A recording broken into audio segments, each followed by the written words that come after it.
We're at Jinshanling, and we're gonna hike to Simatai. Should take 3 to 4 hours. I think it's about 6 kilometers, is what they said at the hostel. I'm doing a tour through my hostel at downtown, Beijing downtown backpackers. For I think the last year or so, they had to stop the tour for renovations that were going on here. But now it's reopened. The guidebook mentioned that and said by the time you read this, that this area would be reopened. There's a cable car, it said too, at each entrance. That lady's trying to sell me the book. I told her I was a Mongolian invader, but she wouldn't point me in the way of Beijing. I told her I was trying to take over. She said, "Where are you from?" I said, Mongolia.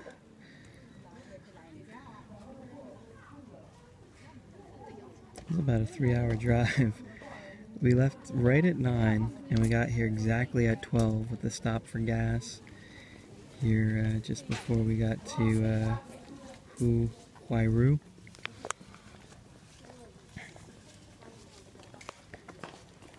And now we're going to do this hike in between here. Let's see. This is about 3.5 miles.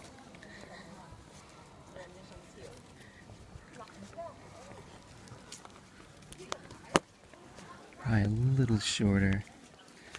5K is 3.1 miles.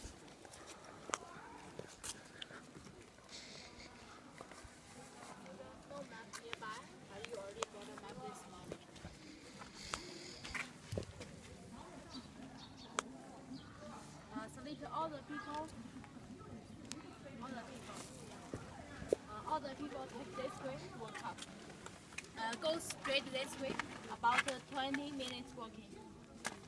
You will on the wall. It's not difficult. When you're on the wall, because the wall is from west to east, so if you turn right, that's Hebei called wild wall. The road is very rough on your right hand side. So remember to turn left directly when you're on the wall. I think 22 watchtower is easy. Then all the people walk all the way from tower 1 to tower 22, the last watchtower. And the last watchtower, and here is west gate, and you walk down from tower 22. Yeah, we arrive at the bottom. That's east gate. Yeah, don't take the same way to come back. There are 4 ways to walk down, but only one of them is correct to east gate. If you take any one of the other 3 ways, you will take the same way to come back. So you cannot walk down until you see the tower with 5 windows. All the towers just have 3 or 4 windows, but the last one with 5 windows. Yeah, and you will also see a notice board when you get to the last watchtower near the a notice board. Yeah, a wood board. Wood board. Wood board.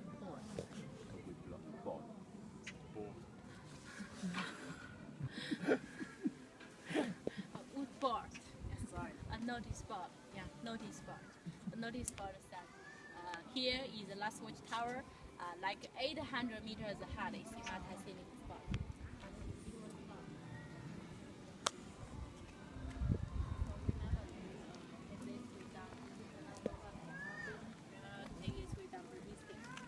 Our bus is waiting at this gate. And it takes you about half an hour walking from the top to this gate. Yeah, so all the people have 3 hours hike. Let's meet at this gate by 3:20.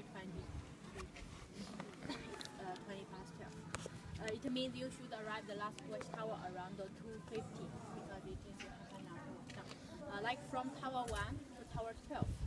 These towers are restored parts.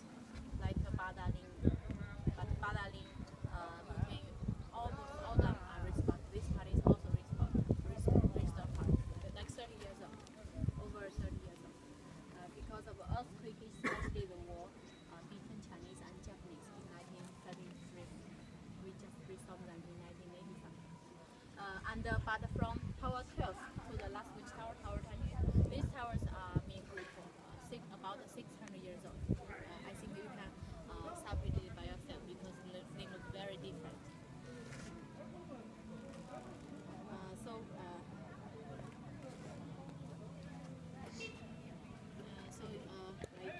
also tell you my telephone number. Remember to give me a phone call if you need help to get lost. Actually, after Tower 22, you can go further, 2 or 3 more watch towers. But if you go further, it takes also a very long time to come back to last watch tower. And other people have to wait. What I want to say is, don't be late. If you walk really fast, you can go further after Tower 22. And yeah, don't be late. Yeah. 320. 187.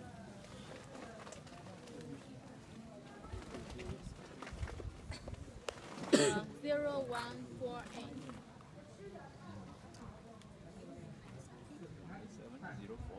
0148. Once again, please. 187. Yeah, start from 187. Then 0148. The last 4 numbers are 2246. What's 2246?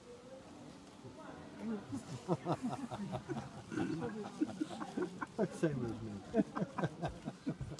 187. Yeah, 0148. 2246. Wait, what's the postcode? 86. 86.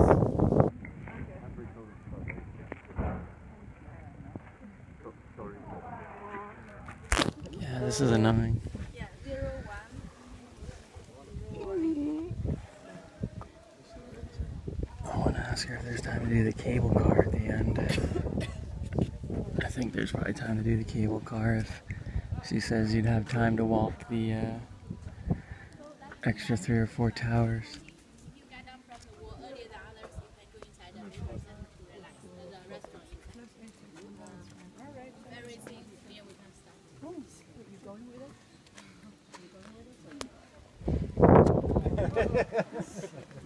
So we can start. So when you get to the top, you turn left. Sorry? Yeah. Turn left, yeah, when you get to the Yeah, wall. when you're on the water left, just one way. Follow the wall until you see the tower with 5 windows. Walk down.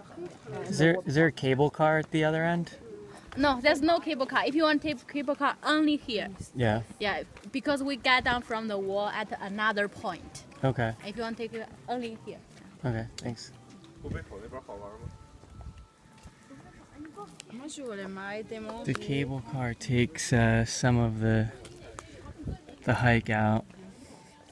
I don't know how worthwhile it would be to do.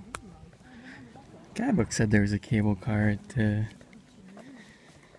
end. Said Simatai, but I guess we go to a different area. This is where we exit, and the bus meets us from where the cable car would be. Oi. So I'm in no rush. If we're not leaving till the last person on the wall gets there at 3:20, I would think that we probably won't actually be leaving till about 4. So, rather than sit around in the visitor center, just take it easy. So we have about a 10-minute walk, and then she said go left, but I think I'll walk right just to check out what it looks like. I read in the guidebook that that's the portion that's not been restored and more rugged. So it'll be interesting. I was hoping to at least get a look at some of the parts of the wall that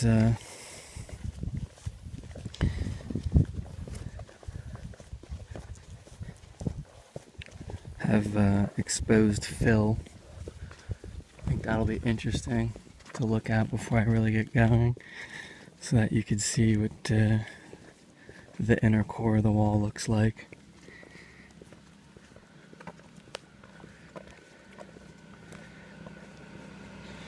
I kind of don't like doing group activities. Tend to get annoyed at little things like that, where like someone's giving out their phone number and I'm not going to take it down because I did have a SIM card at the beginning of my trip, and then it was from Shanghai, and the clock was running on it since I bought a package, and they were charging me for all the months. So after dropping 300 yen, it was still negative balance. I was like, fuck this shit. China Mobile can go fuck themselves. Half the time, having the chip in the phone is just so you can text back and forth with locals who will browbeat you about trying to meet somewhere, you know? Like all these locals who like, oh yeah, I'm real interested to meet you. Like, I think they mostly just want to practice their English. And you tell them exactly where you are, and they can come there any night and to text you if you're there. And none of them will ever show up. Because they want to go back and forth, back and forth. It's like, okay. This is where I am. I'll be here a month. Any night you want to show up, I'll even buy you a beer. But don't text me again until you're actually here, because I really have no interest in chatting with someone who I'm never going to meet. And it's like, hi, how are you? It's like totally pointless. Especially if you're at like a museum or something. You're like, no point in texting. It's almost better not to have it. One thing it is nice to have the chip for is so you can look up bus routes on the fly. It's a little hard to plan bus routes when you're not sure exactly where you're going. And to get from one point to another, sometimes it's nice. But I've discovered if you're on a main thoroughfare, you can just hop on pretty much any bus to cut out half a mile of walking. And if it starts to turn a corner, just get off and walk to the next bus stop. And it's not like you wasted any time, because you would have been walking the half mile or so, you know. So, plus in Beijing, when you use your Metro card, it's like 0.40 yuan. So it's like a ridiculously small amount of money to take the to hop on a bus and see if it's going in the right direction. And if you have to hop off and take another one, it's still less than 1 yuan. So what is that, like 15 cents? Much cheaper than getting a SIM card and fucking around with it trying to find a bus route. There's really no good option unless you're using a VPN and Google Maps to find English bus routes very quickly on the fly from point to point.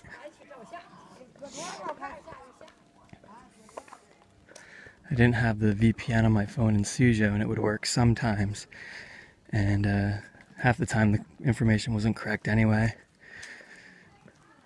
So I think the most helpful thing in Suzhou was it was a smaller city, and my hostel had a very good map on their wall that they had hand drawn. So they left out all the unnecessary information and just showed you main bus stops and the routes the bus took, and had the main tourist destinations, which bus you wanted to take to get out there and get back. And it was very helpful. It saved me a lot of time. That's a smaller city. Even so, if you I don't know why hostels don't do that, or municipalities for that fact. Most of the time when you look at bus maps, they have it in a list, which is like useless unless you're, most people who live in a city wouldn't be that familiar with the destinations to see a list. You go, oh yeah, that's where I want to go. You have to look at a route and go, okay, it goes here, it goes there.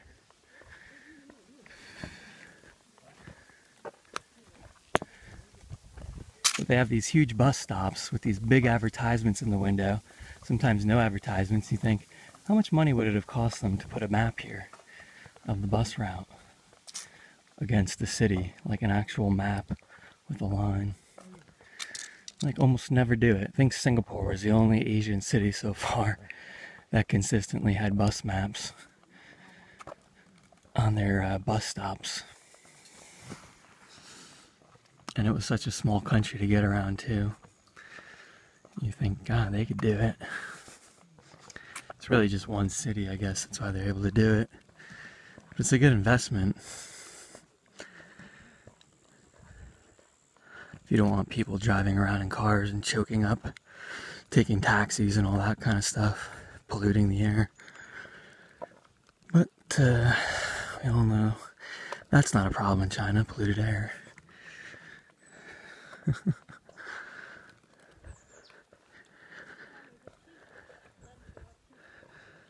Today was a good clear day. It's a Monday too.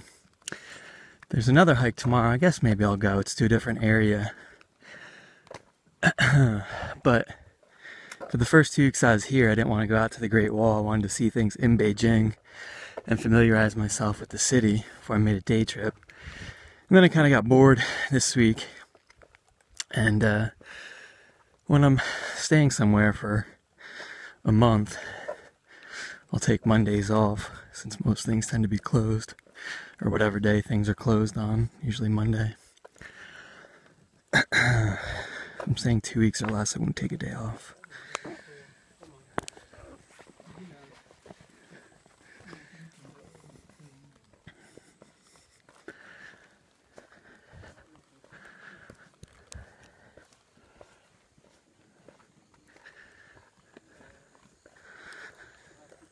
So it's nice to go here on a Monday when it's a nice day out. I would have just been sitting at home reading and working on the computer.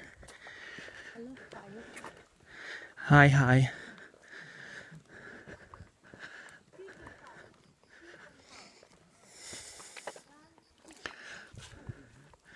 Ah, the lady's pointing out the beacon tower. But I think she thought those guys would be bigger fish than me. So I escaped harassment.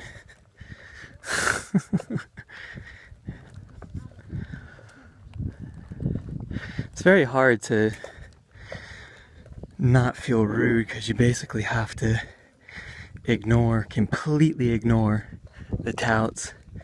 You can't answer any other questions about where you're from. You can't say hello, you can't make eye contact even, or they tend to not leave you alone. And I don't mind so much if someone wants to show me something and keep like a respectable distance and that kind of thing. A lot of times I'll be making a video and they'll stick something right in my face so I can't see what I'm doing. I don't think that's very acceptable, but I can't imagine that that tactic works very much either. Here, let me stick these postcards in your face.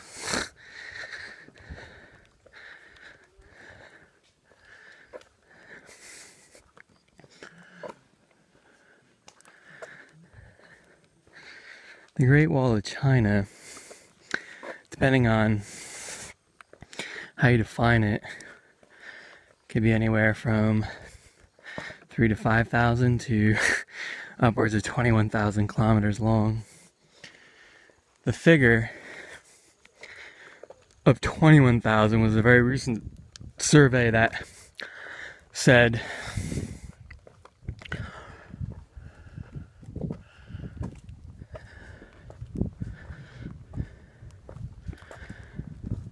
it would include all the non-continuous portions of the wall, even portions that run parallel, so it's somewhat inflated. And there were several dynasties. There's really 4 major constructions of the wall, 5 if you include the recent rebuilding for tourists. Almost there.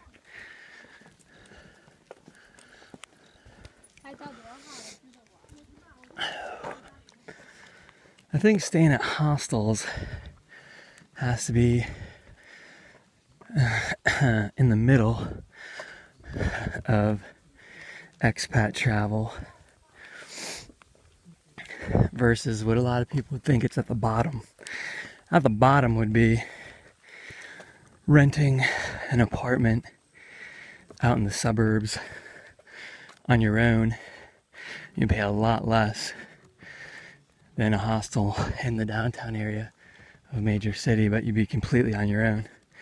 You know, I would do that if I was already familiar with the country and had some command of language.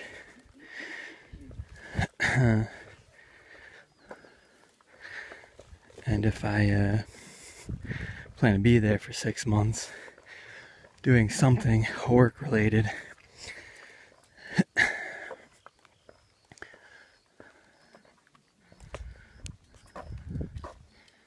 and of course at the high end be like staying in a big, nice hotel and hiring a private guide and taxi to take you out here, which would be like ridiculous. It would probably cost you 500-600 yen, I would think, to run a taxi for the day out here. I don't know if they'd make you buy gas.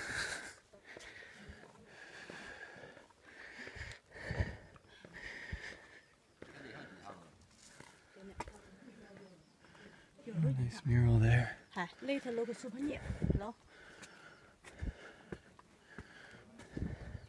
Sometimes when I'm making the video and I'm talking, I think they must think I'm talking to them, because they get right up in your face.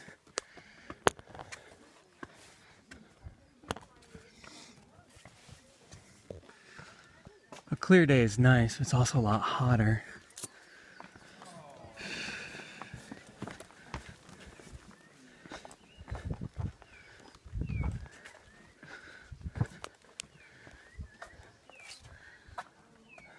So we got somebody on horseback there. Ming cannons. These are from the Ming period, obviously.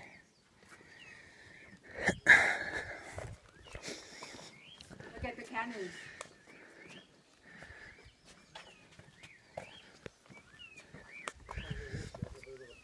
Xuandu Pass. Xuandu Pass Road. So I think I'll restart my clock here, now that I'm just about on the wall.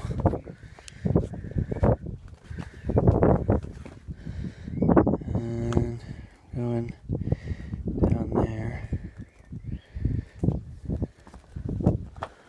Let's see.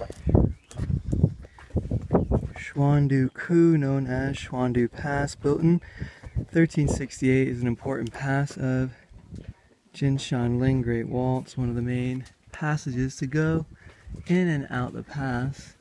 It used to be guarded by a great number of troops.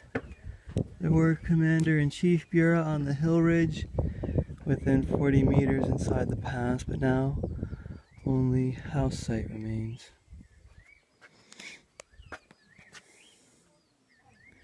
West Tower with 5 houses, West Terrace, Shiliang, Xuandu Tower, Xuandu Pass, entrance, East Square Terrace, Great Tower, barrier walls.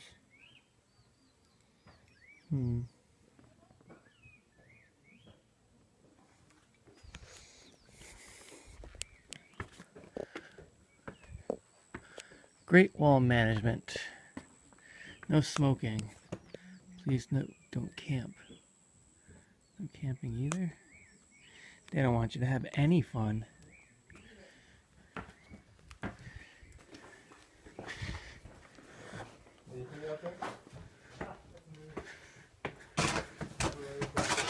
Oops. I'm caught.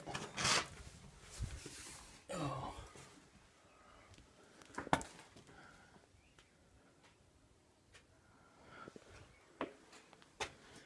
It's very auspicious, my first time getting on the Great Wall of China.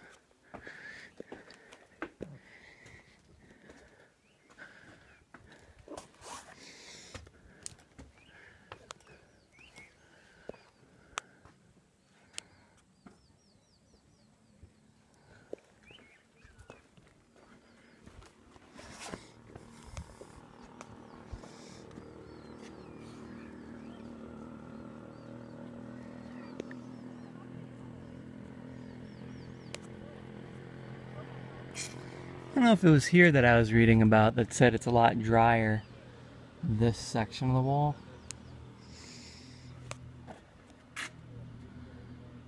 I don't think I'll take any pictures, just video, not worth it. I'd have to stop taking video, take pictures, blah blah blah. It's the kind of thing, that's the thing with the things that are most beautiful to take pictures. You could easily Google really nice photos, better than any ones you'd take. nice if you want a picture of yourself on the Great Wall. That'd be kind of fun to have a picture of yourself. But even that I could kind of care less about.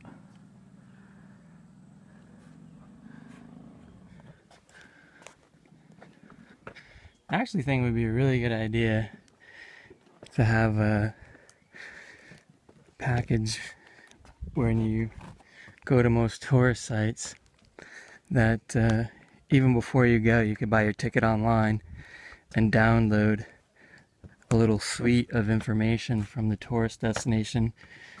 And that'd be you can charge you extra or something, but most places want to lure you into buying an online ticket anyway, because they know that a certain number of people will never end up going, so they make more money. And then they don't have to have as many tellers and all that, since they have a website anyway.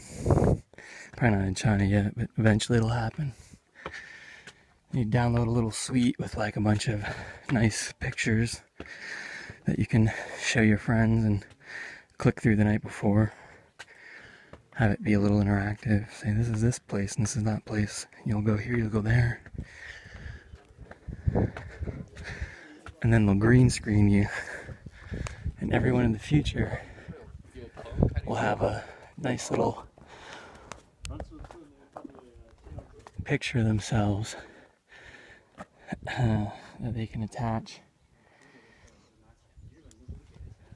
to the photos. Just put yourself in front. Here I am, there, here I am, there. Brief introduction of East Square Terrace. This watch terrace was originally a hollow watchtower. It was built 1569, and its foundation parts got restored in 1984. It remains the historical features of the original watchtower of the Great Wall. The picture of the Great Wall showed when the opening song national anthem broadcast CCTV every morning. It's photographed at this watchtower. Oh yeah, this is what they show every morning on the TV. See what I mean? You think you're taking some photo that's never been taken. More valuable if you're going to take a video.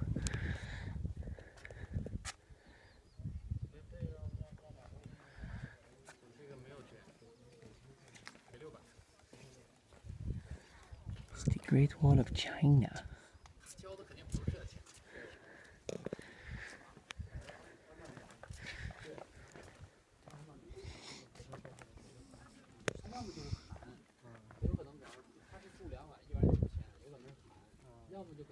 It's very pretty. Have you photo? Have you photo? The serenity is kind of taken away from when you're harassed, though. Doesn't make for a very pleasant experience.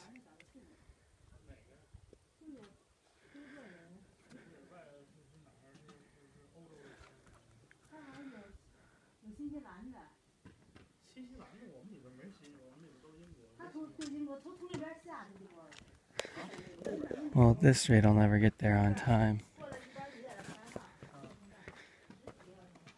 I'm in rookie time here. I gotta bump the speed up a little bit.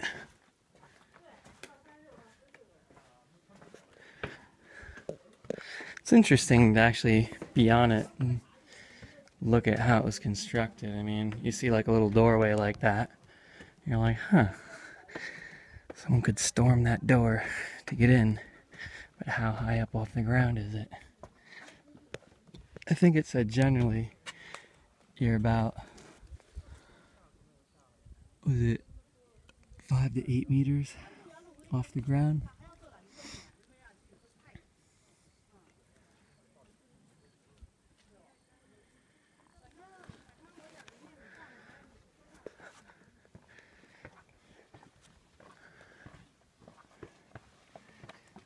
China.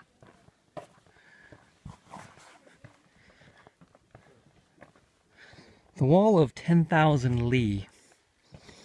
1 li is about 500 meters. I think it was the Ming, one of the Ming emperors, who said no one could live within a half a li, was it? Or something like that, of the sea at one point to try to combat the Japanese pirates.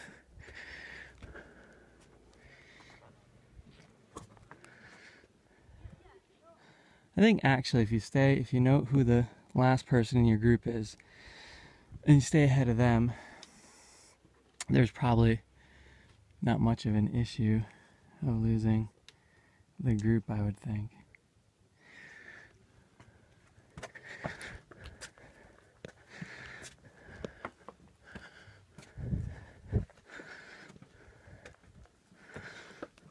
I see why people come to stay overnight though. In the heat of the day, it's not very nice to be out here. It's not very pleasant. In the autumn maybe, but not now. It's ridiculously hot.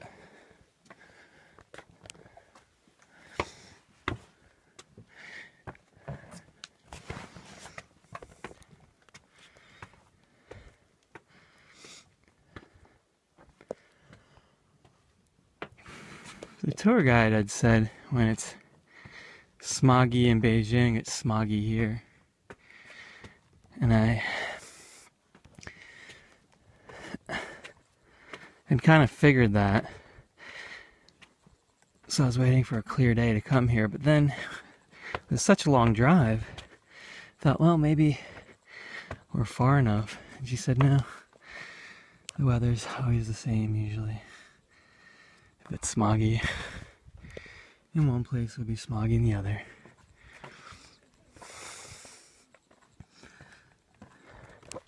In Beijing, anyway, it'll be smoggy at this area. 3 hours north, east.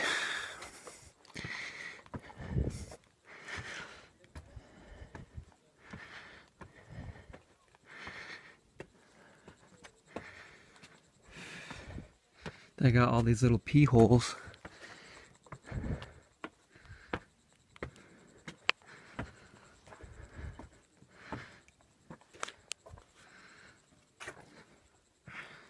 Do you think the soldiers would just attach a little wooden toilet to this and hang their butts off the side of the wall? I bet they did. Then the rain would wash it away.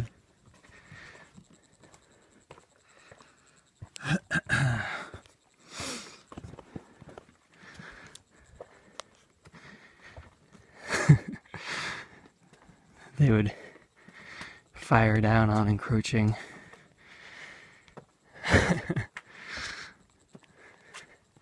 raiders from the north.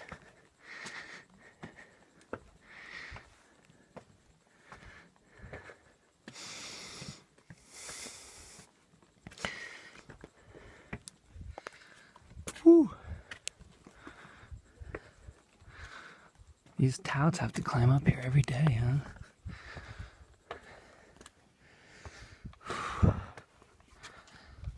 Cha-cha-cha.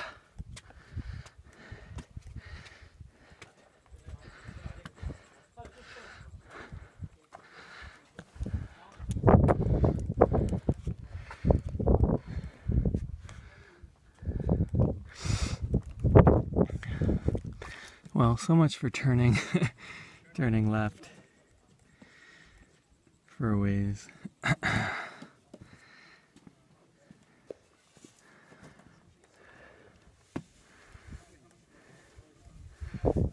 You can see there's a difference, looks like, maybe, the restoration work. Well, that looks kind of pitted on the sides right there.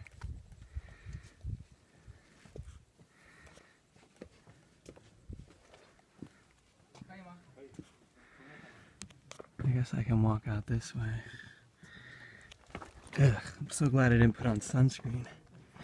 I've got a hat, sun gloves, and an umbrella so that I don't have to have the sunscreen running into my eyes. In the United States, I never would be out hiking this time of day. I would have driven my car here and been here at dawn.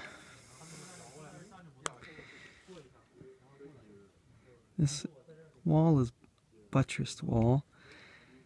It was started to be built 1551. The wall's made of rubble stones. It has embrasures, embrasure walls on both sides, which were used to defend and attack the aggression from Xuandu Pass and Jinshanling Pass. Meanwhile, it can also be used to encircle and outflank the enemies who have already stormed into the riding track of the wall. By this, the guarding capacity of the two passes is strengthened. Yeah, that's smart. So you have some walls coming out on either side of the pass. Kind of like a very much enlarged version of a star-shaped fort or bastion, so that you can catch people in a crossfire. Here it's too far to do that, but you'd still be able to flank them. Yeah. Makes sense.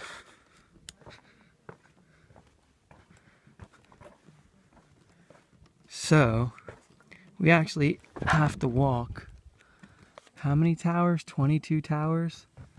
So, I guess we entered at 1, that's 2. Is that one 3? That ruined one?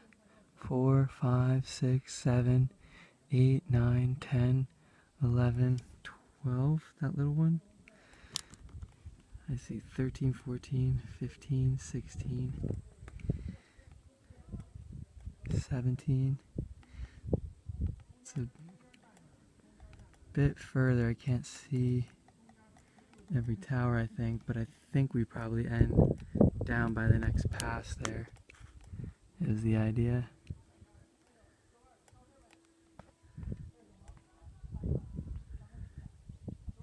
And you can't stick your finger in front of the camera or it decides to get washed out. They came out with the new iPhone a few days ago. Announced it anyway. They've got the big one, the 6 Plus, which I thought would be good because I could ditch guidebooks, printed guidebooks in favor of it if I had a bigger screen, you know. And the problem is, if I get a new iPhone, then I'm still going to want to use the iPhone 6 that I have now and have it unlocked and use it for all my stuff, like recording maps like I'm doing now with my iPhone 4S, and taking pictures that I need to reference, like stuff from guidebooks or maps, subway maps and that kind of stuff that I'll just delete later on, but that I might need for the time being. So I'm not going to really be able to do that with the bigger phone because it'll be locked. So it'll have to be strictly for taking video and stuff. Since I reduced the quality of everything to 720p, I doubt it's worth it. So that's where we came in to get a new phone. That's going to be too big to hold in my hand for a couple hours, you know.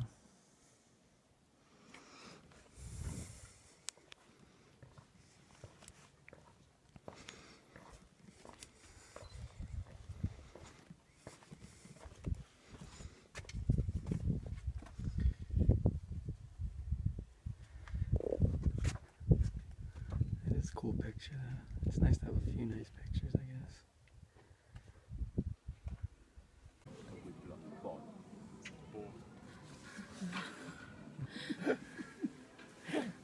Wood board. Yeah, sorry. A notice board. Yeah, notice board.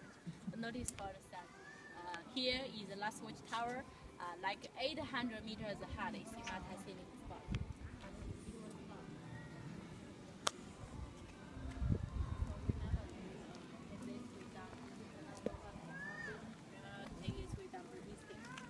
Our bus is waiting us at this gate, and it takes you about half an hour walking from the top to this gate.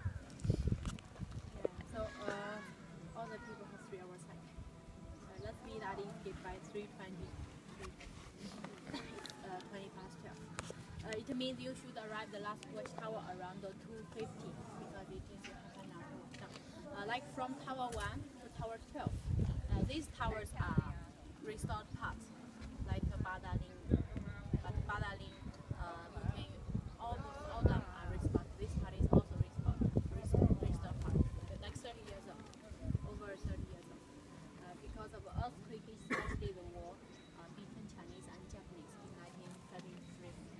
We just restored them in 1985. But from Tower 12 to the last which tower, Tower 20, these towers are being built for about 600 years old. I think you can separate it by yourself because they look very different.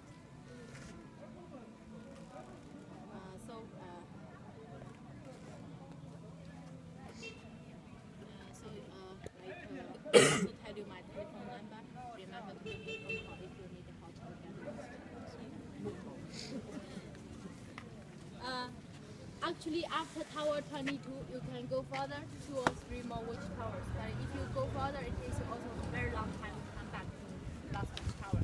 And other people have to wait. What I want to say is, don't be late. If you walk really fast, you can go further after Tower 22. And don't be late. 320. 187.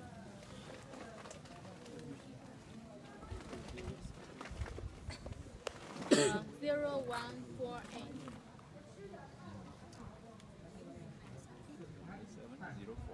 0148. Once again, please.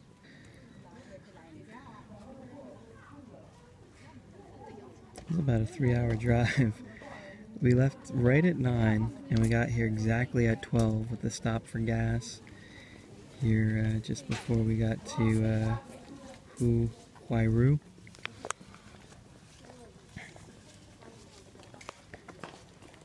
And now we're going to do this hike in between here. Let's see. This is about 3.5 miles.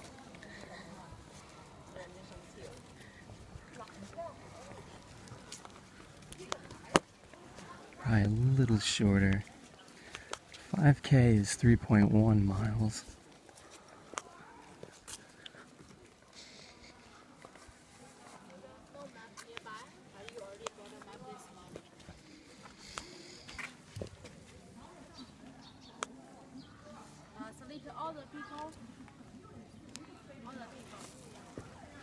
All the people take this way to walk up.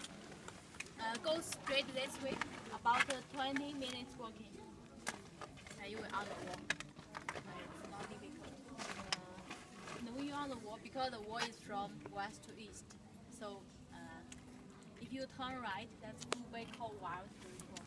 The road is very rough on your right hand side.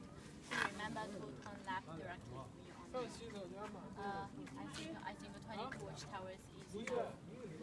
Then all the people walk all the way from Tower 1 to Tower 22, the last watchtower. And the last watchtower, and here is West Gate, and you walk down from Tower 22. Yeah, we arrive at the bottom. That's East Gate. Yeah, don't take the same way to come back. There are 4 ways to walk down, but only one of them is quite close to East Gate. If you take any one of the other 3 ways, you will take the same way to come back. So you cannot walk down until you see the tower with 5 windows. All the towers just have 3 or 4 windows, but the last one with 5 windows. Yeah, and you will also see a notice board when you get to the last watchtower near the a notice board. Yeah, a wood board. Wood board. Wood board. 你再说一句。 We're at Jinshanling, Yes. and we're gonna hike to Simatai. Should take 3 to 4 hours. I think it's about 6 kilometers, is what they said at the hostel. I'm doing a tour through my hostel at downtown, Beijing downtown backpackers. For I think the last year or so, they had to stop the tour for renovations that were going on here. But now it's reopened. The guidebook mentioned that and said by the time you read this that this area would be reopened. There's a cable car, it said too, at each entrance. That lady's trying to sell me the book. I told her I was a Mongolian invader, but she wouldn't point me in the way of Beijing. I told her I was trying to take over. She said, "Where are you from?" I said, Mongolia.